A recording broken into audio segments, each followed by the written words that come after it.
كنت wanaagsan marka la idinku kibad xafsa maanta waxaan sameeynaa qada fudud maanta waxaan sameeynaa qada qatar ah ma sha Allah 5 daqiiqo lagu sameeyay aad u fiican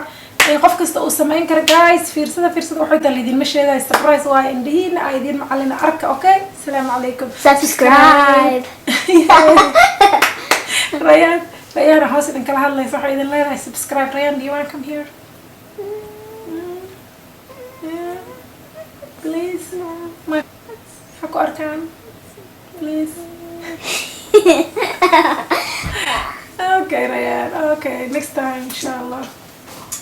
Rayaan, waxay idin lahaa subscribe samee maxaa yeelay waa free. Right, Rayaan? Yes, It's free. and if you subscribe, you won't miss a new video. Yeah, girl. Give me 5. Rayaan waa idin sheegtay haddii saaxiibayaal hala subscribe garay. Maanta waxaan sameynaynaa qada aad u fudud oo bataatiga yaryar ah. Waxaan ku daray cusbo, filfil iyo toon tashiidan oo budada ah.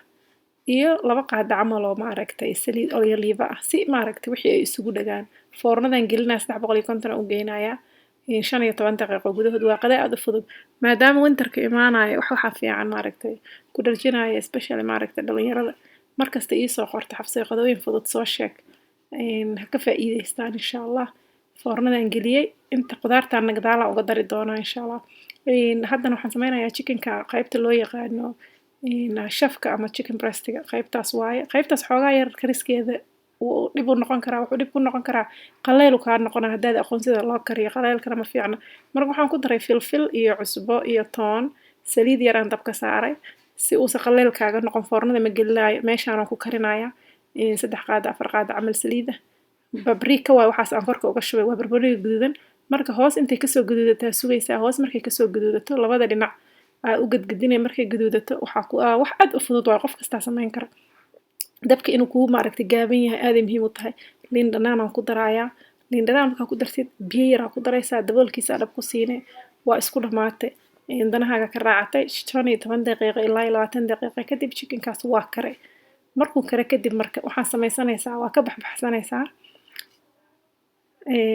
waxaan usoo noqonay bataatigi qaybtii bataatiga markaan usoo noqon foornadii aan kasoo bixiyay bataatigi waa kare almost done haddana yaa imroleyda maasha Allah noocaan aan jeclahay yaayadeen imraha samalay sideeda lagu cunaa foornadan wax yar gelinaya iyo digirtaas ayagana waxaan ku haynayaa ilaa 10 daqiiqo marka waa jilcaysaa waa karaysaa chickenkeeni haddaan usoo laabanay chickenkii waa noo karay waxaan sameynayaa waa ka bixinayaa maraqaas yarka ah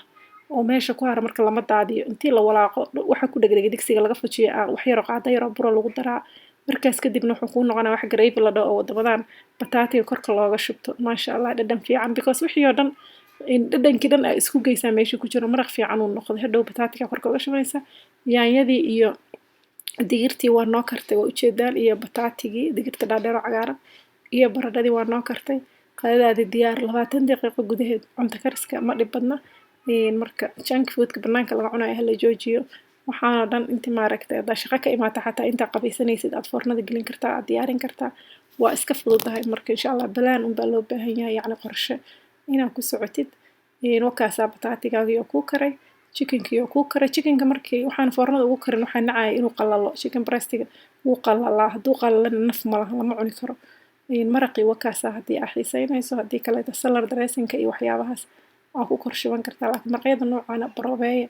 aad u macaan yahay yaanyadana sideeda lagu cunaa wadankan ceyriinkeeda lagu cunaa wax yar intii foornada la geliyay saasoo kale wax ka macaan male maasha Allah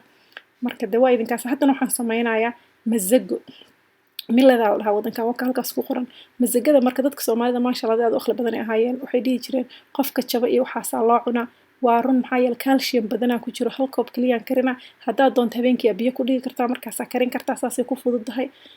hal koob kaliya marka vitamin B